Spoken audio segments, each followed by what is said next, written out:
Now we're joined here on the counterattack, Julia Bonaguidi. Julia, thanks so much for joining us. Thank you so much for having me.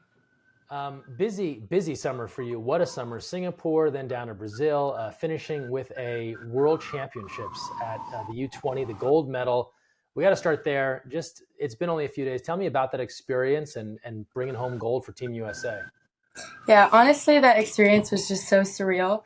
Looking back on it, I think one of the most accomplishing things other than bringing home the gold medal was just winning our bracket. I think going into the tournament, we knew we had a hard bracket with Greece, Hungary, and Italy. And I think just winning our bracket gave us a lot of confidence in going into the quarters, semis, and then into the finals. But honestly, overall, I just think we had a really fun, positive group, and we all just kind of banded together and stuck together and just committed. And, I love those girls so much. And I just know that we all have put in so much work. It's been great being able to have the centralized training in Los Angeles area before. So there was just a lot more connection, I think. And yeah, we're super stoked. Yeah, just a tremendous result. And people talk often about the success of the women's program, but it had been 10 years since the junior team had won the gold medal at that event. So a huge victory. You look at the results, talk about some nail biters. Some of these games, stress inducing, just watching from afar, wondering how they're going to go. What was it like to be playing in them when you're in penalty shootouts and you have to come back in 1-goal games? Talk about being battle tested. Yes, I definitely think from the very start of the tournament, I think we experienced like all different types of games. And I think we had gained a lot of confidence, especially from our earlier games, just on how to get out of like tie-breaking moments. And I think the energy just was, the final kind of push in the end. I think our group just had like more of a fighting energy, and we all just kind of had that connection that I go back to the term collective spirit, which Adam Krikorian talks about a ton. And it's when you look to the left and you look to the right at your teammates in the eyes, and you just know, like, yeah, we're going to fight. We're going to have your back. So I feel like our group definitely had that collective spirit throughout the tournament. There's a great photo. I'm sure your parents will print it out and put it up, but it's like you in the final, you have like a big fist pump and you're just like really excited. What do you remember about the emotion of that championship game? Yes. I specifically remember that was after I had thrown up a net on the goalie in 6-on-5, and I was so fired up. And I talked to my teammates before the tournament. I was saying, like, I hope the fist pumps fire you guys up, because it fires me up. But honestly, I think the venue had its own energy. Our girls were screaming in and out of the pool. It's just that, I really just think the energy just came from our group, and I think we definitely brought it to the final match. It was one of those games too. You look at the fourth quarter, a lot of goals. You build a nice little lead, and then you're in that place where you're trying to kind of hang on. How nerve-wracking is it where you have a little bit of a cushion, but you know you're playing a good team, and they're just going all out to try to tie the game? Yeah, I think Ethan had mentioned it in the fourth quarter, just like having composure. Definitely just remembering that we're up by a couple goals, and I think you said it. Like we needed to just hang on. And just have some patience. Lucy Hallenford, she just balled out in the fourth quarter. I think she had all of our goals in the fourth quarter, which was so cool. But just in general, like we all just kind of knew we needed to protect the ball. Like I think back to the very last possession when Spain had kind of caught up a little bit, and Emily was just like, I'm just going to keep the ball. And, I talked to her after the game, and she was like, I was so scared on getting an offensive. But she did a great job, just like exactly what we needed to do, just keeping the ball in our hands and not giving turnovers. So, yeah. Yeah, and you're exactly right. Lucy Hallenford, MVP of that final game, and then Emily also was MVP of the entire tourney. So a lot of accolades for you were on the media team as well, I believe, for Team USA. I want to ask you too, not just about the final, but one of the games that jumped out at me was the second meeting with Italy. Because if you go back to group play, that was a Mm-hmm. fairly lopsided affair. And then it was a dogfight in that second meeting with them. And this happens sometimes, right? I think teams, Mm-hmm. it doesn't really happen with Team USA. I think the culture of the United States national teams is no matter the calculations of what's down the road, we're going to win every single time. There's no thinking Mm-hmm. about, saving a little in the tank for another day. But you went from beating Italy pretty handedly to like, whoa, this is like a different game. Did you sense that they turn it up a notch? Were you guys not as sharp? How did those two games differ? Yeah, I mean, Italy, I think, is known for running certain defenses like the M zone. I think the biggest factor is I just don't think we were ready for them to come out and press us, and that was an adjustment that we didn't we didn't take as well. I think during that game, and they ended up just pressing us the whole game. I was kind of thinking going into the second half, like, are they going to switch up their defense? Are they going to go into the zone? But no, they did a really good job of bringing aggression with their press. I don't think we were necessarily ready for that. But yeah, I also just think they brought a lot more firepower than they did in the during group play. So huge respect to them. They fought really hard in that match, and they were really hard to play against. So, but Last thought on Junior Worlds, how cool is it to experience all of this with one of your college teammates, Rosalie Hassett, and then your college coach and Coralie as well? yes, it's so great. I love Cora and I love Rosalie. It's like having like a little piece of home when they're on the team. So Ro makes me laugh all the time, and so does Cora, and it was really special. And now going back to Cal with them, it's like a extra special little piece. So. But now there's nobody you spent more time with this summer than Emily Osmus. Are you guys just sick of each other? Yeah. I mean, Singapore, Brazil, it was a lot. Yes. Emily and I, we have spent like the whole summer pretty much together, which was super fun. And she's just a sweetheart. And, she's so into the TikTok and the trends and stuff. So she's always so uplifting and optimistic and just has a great energy. So it's been really fun to spend the summer with her. Now, you two are part of the Senior World Championships in Singapore that didn't go the way the Team USA squad wanted, right? You get off to a good start, and then just some tough luck breaks there towards the end, right? The goal for any team, get into that Final Four, you do that, but then come up short there of the podium. For you, getting a chance at that highest level, let's start there. How great was that for you? Even take the result aside, but just to have that experience in your water polo growth.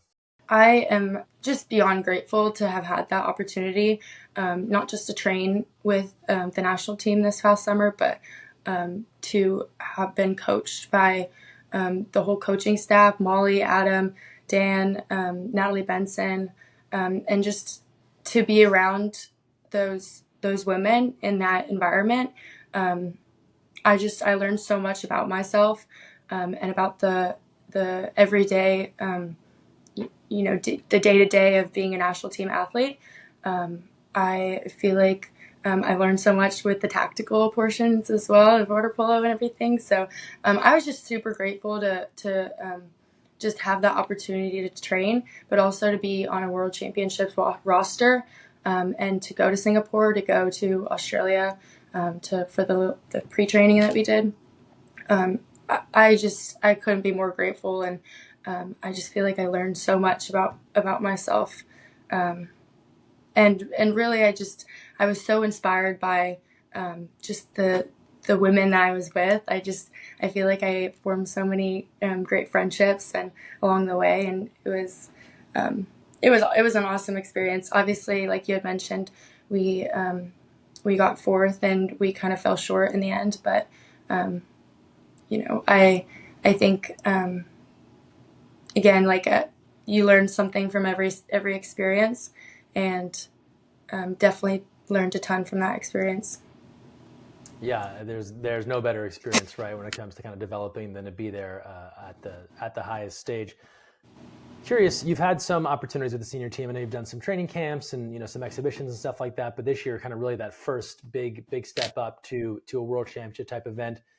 How does this Junior Worlds Gold, like I'm not sure if there's like a vision board in your room or like how you've mapped out what like your hopes and dreams are for water polo, but are you surprising yourself with where you've been able to get to? Is this part of the plan and the dream? How do you reconcile what you've done with where you want to go? Yes, if I'm going to be transparent, I didn't expect myself to be on a World Championships roster this summer. Obviously, like I was still junior team age eligible, so I feel like that was definitely my goal. But when I was invited to senior team, I was thrilled to just be able to try out and just give it everything that I got. And like I said, I definitely didn't expect it, but I definitely got a lot more comfortable just being there and training. Obviously, that was my goal this summer as soon as I was invited, was to make that World Championships roster. And then before that, like obviously like making the Spain exhibition roster and then making the Australia roster. But I fully was committed to just whatever it took to getting to that point. But as Dan had mentioned, I think when we were in Australia, like if obviously making the rosters is a goal, but it's not like the primary goal. Your goal should be like developing yourself and trying to learn as much as possible. And I think when he had mentioned that really stuck with me, because obviously like I'm one of the younger players and I'm trying to fight for a spot. But I've once I kind of started focusing, like especially after Dan said that, just on like my development, I feel like it took a lot of pressure, I think, a little bit off myself a little bit, and just kind of gave me a little bit more perspective on how much I've really learned this summer. People that play up a little higher at a younger age level, one of the things that they'll often talk about is kind of like the professionalism that they experience when the program is on the road or at a world championships. I was curious, not that you're not really dedicated and trying hard at your college or your club team, or whatever it might have been, but everyone kind of just describes it as like another step up. Did you have that feeling? What was kind of your takeaway of just like the singular focus on water polo? Yeah, I mean, it's nice to be able to have no other obligations, like school or jobs or etc. It's the summer where you could just focus on water polo. So I think that's a huge factor. But I also like, I guess the biggest elephant in the room, or not elephant in the room, but the biggest factor I would say is just there's a motivational factor that comes with the environment of training with the national team. I mean, obviously, when you're working with colleges, you're trying to win an NCAA championships. But I think knowing that we wanted to win world championships, it's kind of has the same effect. Like you have a goal in mind of beating certain teams that you're going to face, and I think that is largely contributing to the motivation and the high level that you're referring to. I would also just say like the girls in general are just so highly competitive. Yeah, it is. I don't know. I think a higher calling is too dramatic, right? But it is like there's some sort of like secret sauce when it comes to like that level that just makes it feel different than other teams. You mentioned college and you're back in Berkeley now. I just want to hit on that. Obviously, spring season a few months away, but all these folks that you were playing with, now you have to kind of go back against them come the spring, and certainly big expectations for Cal. What has you excited about the new season come January? Yes, I think we have a really good group at Cal this year. It's also interesting. You mentioned, now that I'll be playing against my teammates, but we also have a ton of international girls who we have been playing against. So now I get to join back with them. I'm referring to like Holly Dunn, Esther Varro, Despina Draco, and Rosalie, obviously, I've been training with. But I just think we have a really mixed group, and I think whenever we come back, the connections are immediately there. So it'll be fun to be able to play with them again. especially with their international experience. But yeah, I think it's definitely, college is always fun to be able to play against the people who are on the national team. But yeah, I'm super stoked, and honestly, I wish spring would come around faster because season is just so much fun. But That's great. Well, looking forward to seeing the Bears. A few more for you. You've talked about your appreciation for the coaches you've been around, and whether it's Corley or AK or Dan or Nat, the others. You came up playing in a really strong program in San Diego, right? You played for Doug Peabody, another guy that is well known in kind of the coaching world. What'd you take from him that you've kind of still used as you work your way up through Cal and with Team USA? yes, I still have a great relationship with Doug. He was texting me all summer, and yeah, when I think of Doug, I think of just the support that he has given me throughout just my whole life. I've known Doug since I was like 8 or 9 years old, and he's always been like my number one supporter. Well, in addition to my mom, but but Doug is he just has a lot of heart, and I think especially when I'm on trips like these, knowing that I'm representing the United States, I think back to who's at home and who has helped me throughout the years. And I think of Doug, one of the people I think of is Doug, and Ian Davidson as well, and Mitchell Seeley, who are all my coaches who I've grown up with. And they've just always had my back and supported me 100%. So they've just, I think back to those people whenever I'm standing on the podium with my right hand over my heart. Just a couple more for you here, Julia. I think you mentioned kind of those that support you. When you have these cool moments, they're going to take you to Australia and Singapore. You made the junior team. Cal wants you to come play. Who do you call? Who's the person that you talk to right away that you're like, oh, I got to tell him this great news? Yeah. I would say the number one person who I call is my mom. She has been my biggest supporter since day one. And I'm just, so grateful for her effortless support or never ending support. And she just always has my back, and she's always so excited and excited when she hears about national team and just really anything that's happening in my life. So, and then obviously my brother and my sister, they've just been so stoked for me this past summer. My sister came out to Brazil, which was cool. And then I call my grandpa as well. He actually went to Singapore. He's like a little world traveler. He loves to travel, so he came to support me there. But yeah, just my family, and they've just been really, I've held them dear in my heart throughout this past summer when I've been away, and they're just the biggest supporters. So. That's awesome. That's awesome. Speaking of family, last thing, I'm a stickler for making sure that I say someone's name right when we do a broadcast. I feel like I've got it down, Bonaguidi. Yes. What's the worst pronunciation you've ever heard of your own last name? Oh, great question. Yes, I've heard a lot. Bonaguidi has always been one, or like okay. Bonaguidi. Yeah. But just so it's clear, like it's Bonaguidi. Got it. Yes. Well, someone who has heard Mescall and every other thing you can imagine, Oh, yeah. Perfect. Julia, this was awesome. I appreciate taking some time. Hope you can get some rest here before classes and everything else start up at Cal, and I look forward to seeing you in the pool soon. Thank you so much.